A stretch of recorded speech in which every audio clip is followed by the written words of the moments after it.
End of January marks Advocate Shamila Batohi's last day in office as head of the National Prosecuting Authority, making her the first National Director of Public Prosecutions to complete a full term.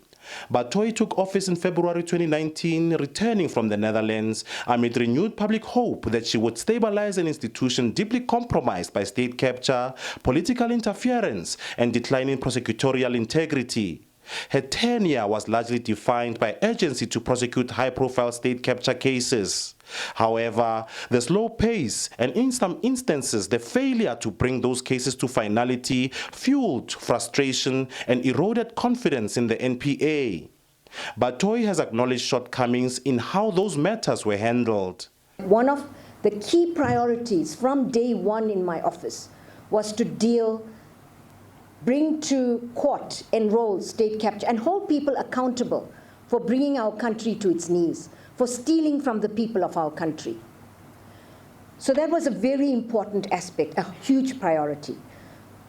But given the hunger and given the impatience to see justice, understandable impatience, because of what emerged in the Zondo Commission, we were trying to do that with an aeroplane that was in flight but had serious problems.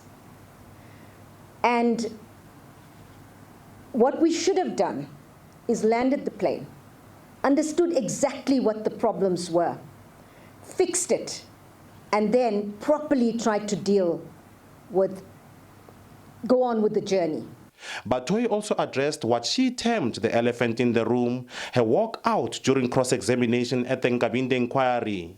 The inquiry was established following her recommendation that South Gauteng Director of Public Prosecutions, Advocate Andrew Chauke, be investigated for prosecutorial decisions said to have brought the NPA into disrepute.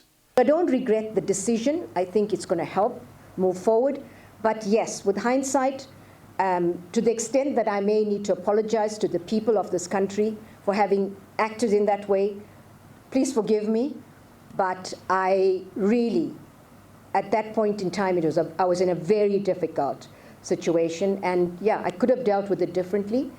But hopefully, the outcome at the end will actually justify my decision. And we will hopefully see the process proceed. And I do intend to complete the task at hand. In reflecting on the state of the NPA, Batohi says she's leaving behind an institution that is more resilient and effective than the one she inherited. She also expressed disappointment in the slow pace high-profile cases were prosecuted. So if you ask me about whether the NPA is better, it is incrementally better, or should I say exponentially better. But a strong institution, still a lot of unfinished work. But yes, on this side, I even feel disappointed that those high-profile cases have not moved swiftly. But I feel confident that, things will change, and in many cases before courts hopefully will move quicker, and there will be key enrollments that will be happening in the next couple of months as well. Batohi leaves office warning that unless systemic weaknesses across the criminal justice system, including crime intelligence, witness protection, and prosecutorial independence are addressed, future NPA leadership will face the same challenges. Offenses Timo, SABC News, Pretoria.